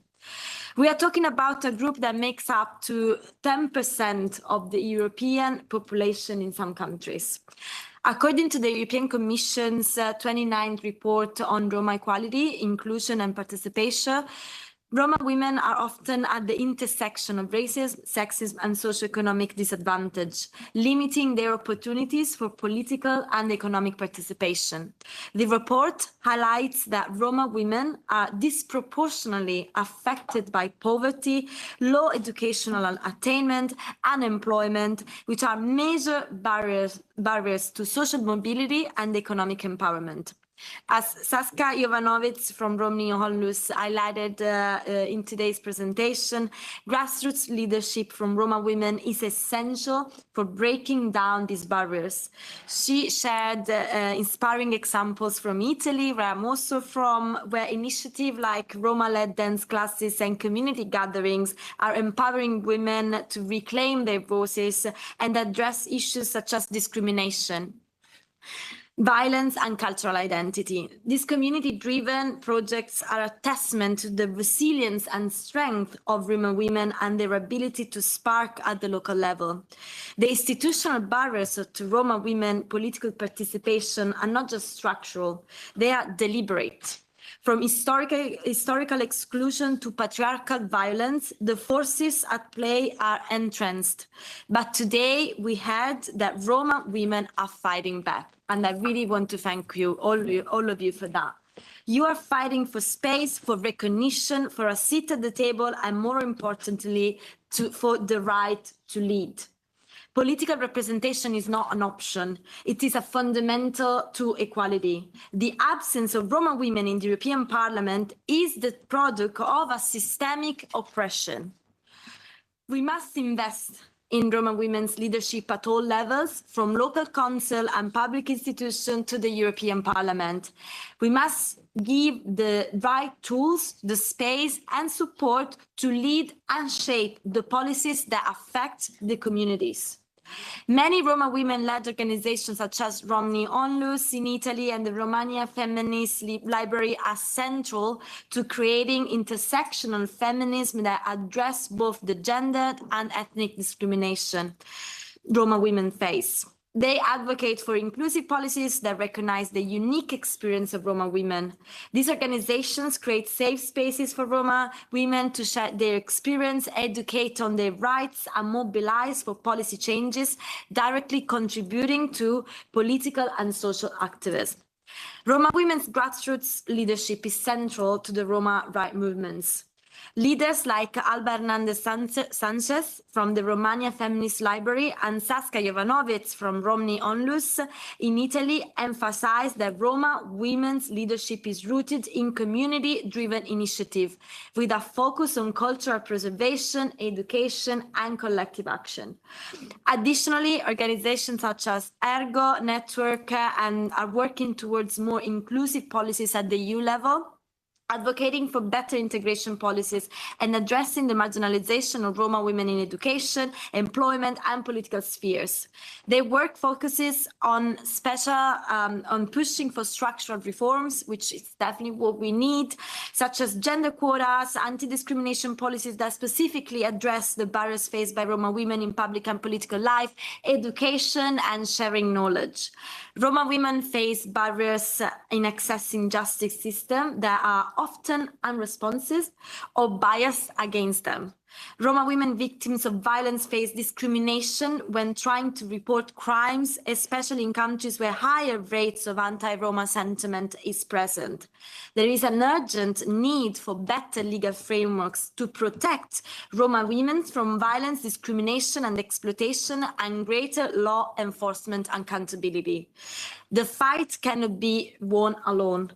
Roma women are a part of a larger movement that intersects with anti-racism, feminism, LGBTQI+ rights, and labor rights. Solidarity across movements is critical if we are to break the chains of systemic discrimination that continue to stifle Roma women's voices and many discriminated groups' voices. Only the intersectional fight can actually bring equality and can make us all win this fight. The leadership of Roma women is not just necessary for the community, but also for broader societal change. Supporting the political, social, and environmental environment is a fundamental to tackling the intersectional discrimination that you face. By strengthening the leadership of Roma women, we can contribute to a more inclusive Europe where women are recognized, respected, and empowered in every aspect of public life, regardless of their economic, ethnicity, and community background, because we all deserve this. We close this Roma Week 2025 more aware and equipped to fight together so that Roma women and the whole community are fully represented, respected, and empowered at every level of decision making. Thank you so much. I will try to say this, so bear with me. Batalo Romano Curco.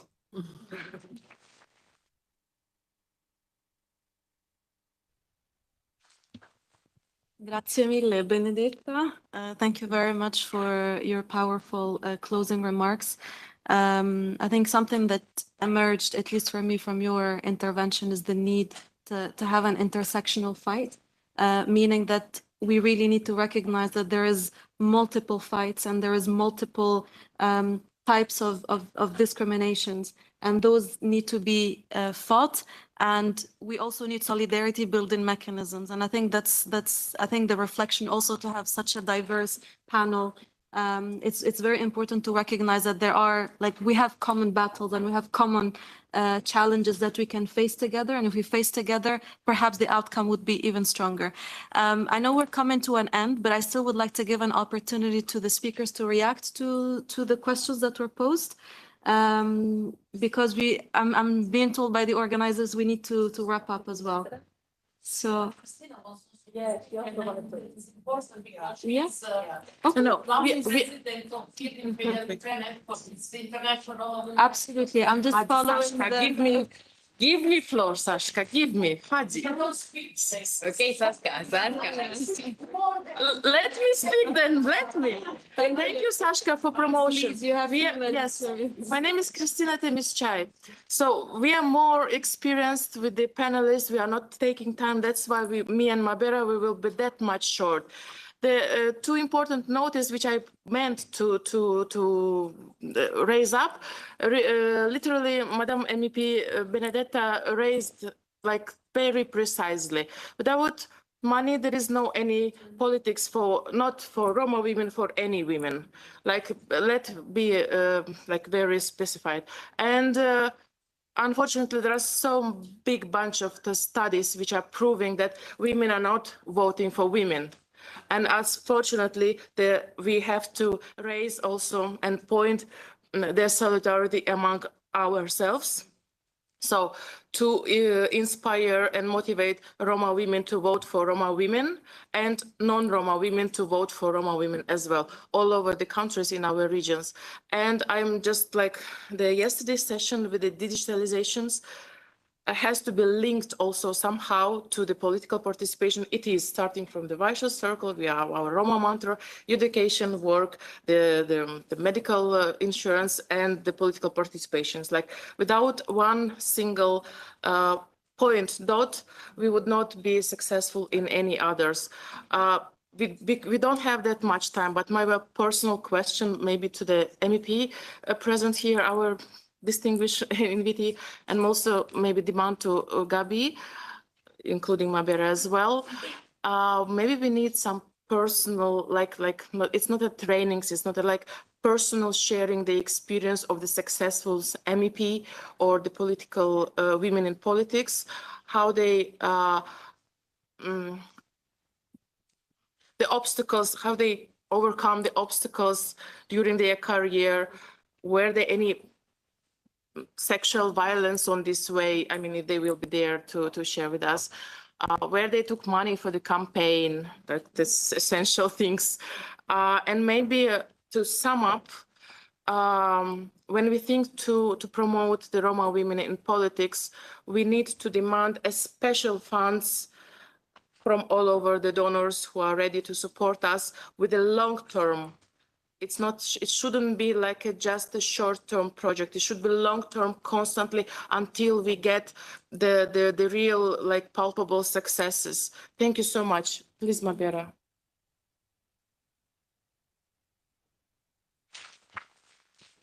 Thank you. I will be very short because several times during this Roma week was mentioned my name.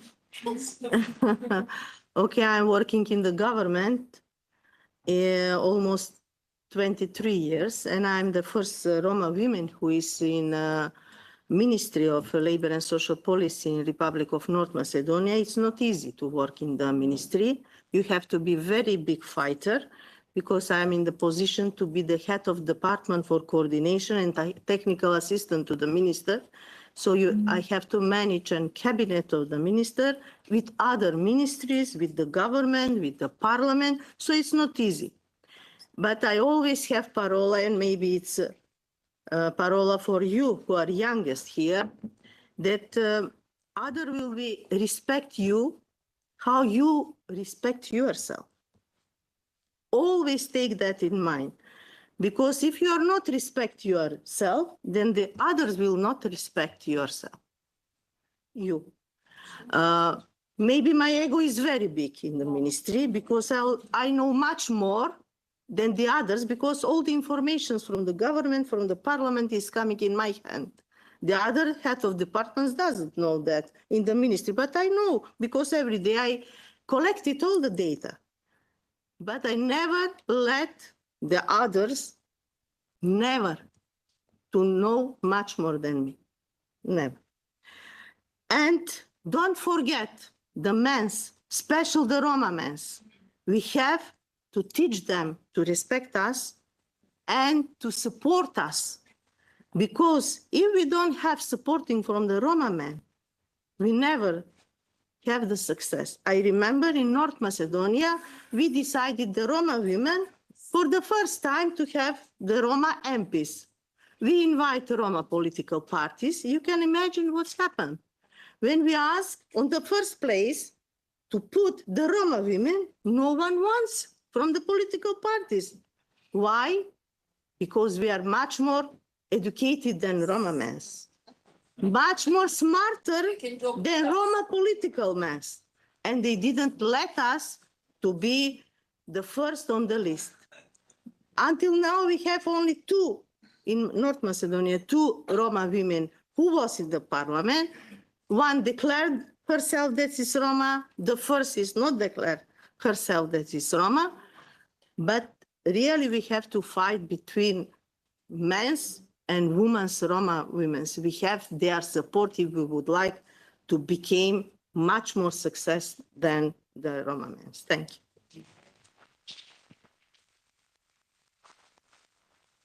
Thank you very much for your interventions.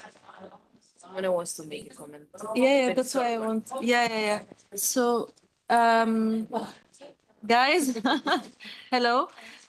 So because we're trying to wrap up, the speakers would like to react. So there's a comment from Simona and very quickly also from Benedetta before you leave.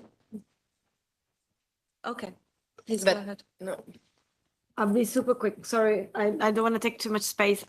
So I'm sorry because I really need to rush. So I'm sorry about this. So on the question, I think the minister has answered better than I could. But I think facing harassment, it's unfortunately still a very normal thing for a woman in politics. Especially if you like, for example, in my case, I am a young woman, so it's even more. And, you know, if you have layer of discrimination, that would be layer of harassment. And unfortunately, that is a thing. And how to overcome that, I think on one side is structural changes, educational changes, but in the very short term is also to find a support community that can support you to go through very horrible times sometimes, because you know that you're not valued as much as a man, you're not valued as much as your colleague, and you really need to prove that you value 100 to obtain 1. That's completely, and then you say that for your male colleagues, that is exactly the opposite. They can prove they value 1 to have 100. And that's very frustrating. And that why we all need a community, and we all need that, but we also need education, taking away barriers of access, and also make it more normal to have women in position of power. More we have women in position of power and leadership, more we normalize it, and less harassment will be there. But we need a big educational change, starting from schools, starting from feminists, starting from ourselves, because sometimes we are also the ones feeding wrong stereotypes. On the funding question, I had the possibility of doing a very cheap campaign, and I also was very privileged because I had some saving from my job and I could take a break and use my savings. That's a very privileged position to be in. Again, I think we shouldn't rely on privilege, because that's not democracy. We should rely on structures. So I would definitely push for more public funding into structures that can support people to actually run campaigns, because campaigns are super expensive. There's examples in some countries, for example, in Belgium, you don't pay for your own campaign. It's the party paying for the campaign, and they're taking money from the public. In Italy, we don't have money, there's no public funding to parties, so parties have very few money, and they will not pay for your campaign at all, so it's all on the candidate. And sometimes you run against people, like for European elections, that's people that they can spend up to 100,000, 200,000 euros, and that's impossible to afford. But like, there's a lot of ways. So first is fighting for structural and institutional change, but there's also other ways. There's grassroots organization that help for crowdfunding and fundraising. There is having like this way to do cheap campaigns, that you can use digital media, you can use very innovative structures, and again find that community that can support. It's crucial. So having these kind of gatherings and creating these communities and these connections is crucial for having support, but also to access to some kind of funding. We're never going to be the ones that will have millionaires campaign, but we can be the ones that have the most kick-ass campaign, the most strong campaign. I have a husband, he pays my campaign. My partner is a poor PhD student, and he... Once you're going to decide to have children, you have to step out from your career for it's short, like at least like 6 months, 9 months. I don't know. Yeah, and in this parliament, there is no way to have paternity. No, we don't have parental leave. No one does. Not even mothers. So you just don't come, and you don't. MEP? You don't, yeah, like basically, it's like there's no parental leave in the European Parliament. It's not provided for, and this is something that we are fighting to change. Grazie. Sorry, It's all right. Thank you very much, Benedetta. Thank you, Thank you for joining. Yeah.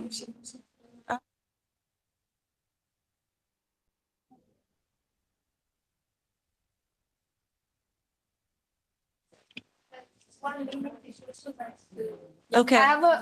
Thank you very much for your support, and also for organizing this and staying with us here. I have a proposal, because you know you are a supporter, you are here, you spoke about the barriers that we face, and you know the challenges and the issue of finance and so on. I'm wondering, what are the possibilities of opening a small thing, an internship in the Greens for a Roma woman, for a young Roma woman or something like this.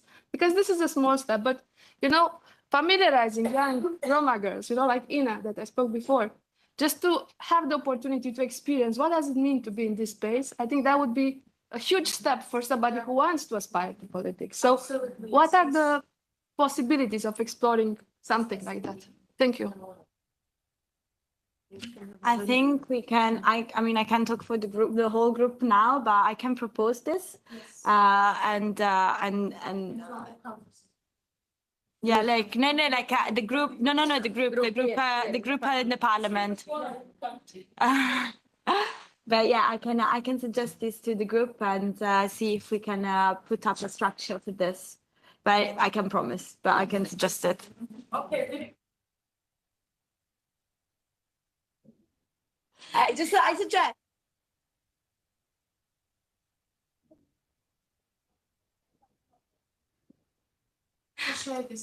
Okay, Thank you very much.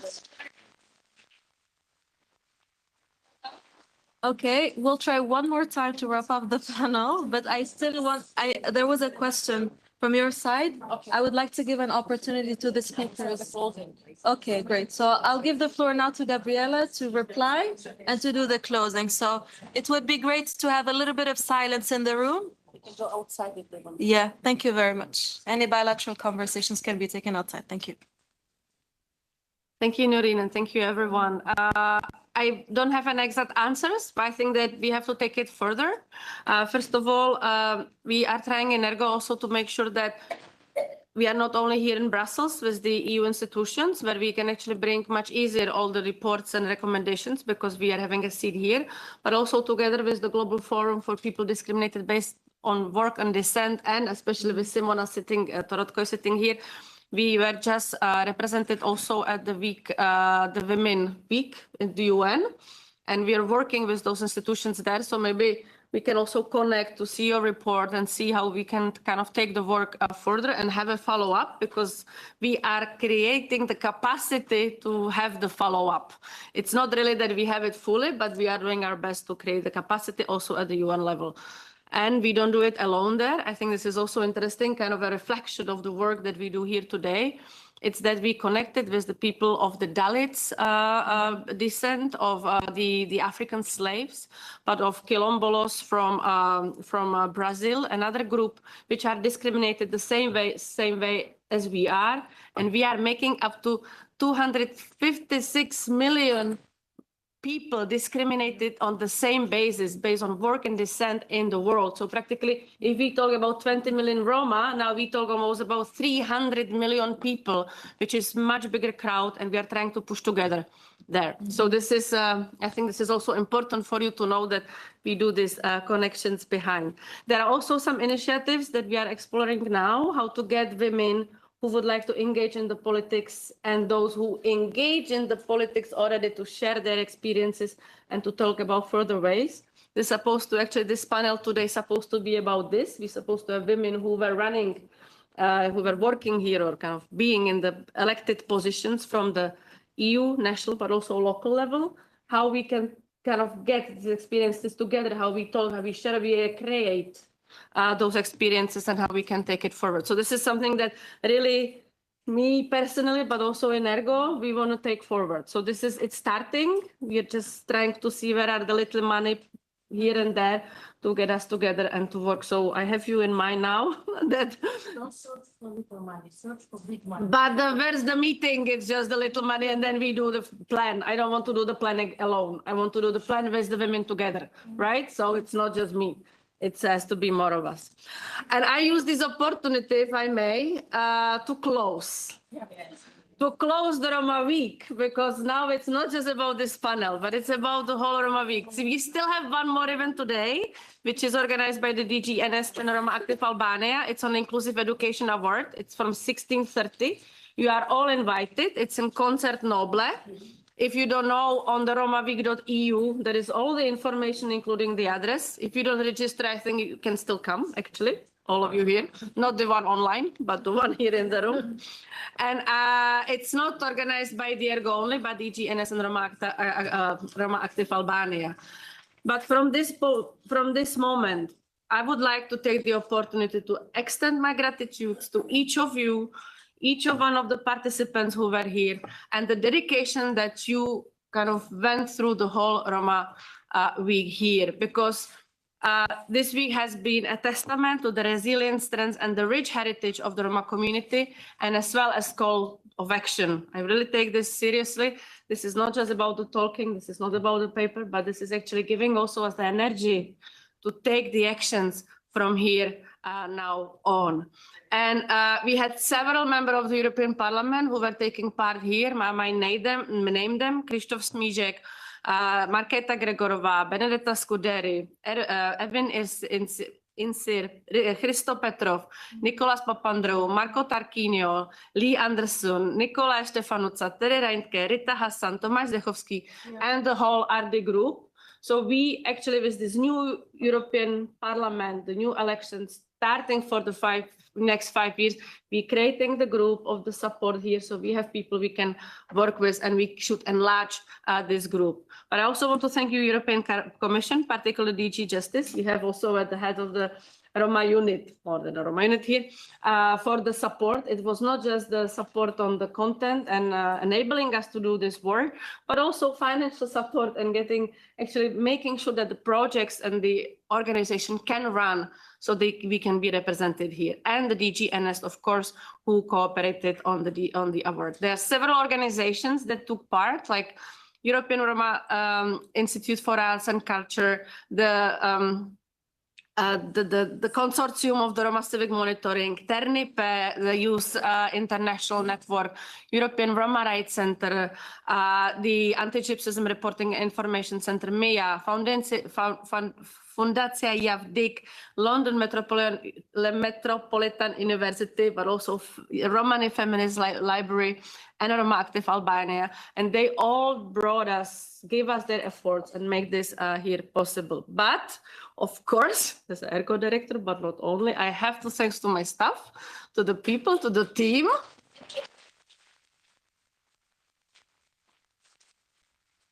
Because they were working behind the scene. They really are committed to the justice. They are pursuing the Roma rights, as the backbone of this initiative. And this is incredible work in the background. And especially one more applause for Isabella Mihalake, who was coordinating on behalf of it. And of course, to all the participants and the experts and the activists who have spoken, who have shared their experience over the course of the week, because you are brave, you have a passion, and you can make the change together with us. So I just wanted to close with a reminder. Yeah, I just want to close with a reminder that that this is not a side note, right? That we are all together here, that we do this together with the European Parliament. As I said, we have a strong partner, strong initiatives inside the European Parliament. We have also the RD group, the Anti-Racism and Diversity Intergroup, Ms. Jelena Jovanovic. She was also an enormous support. Also, so applause to Jelena.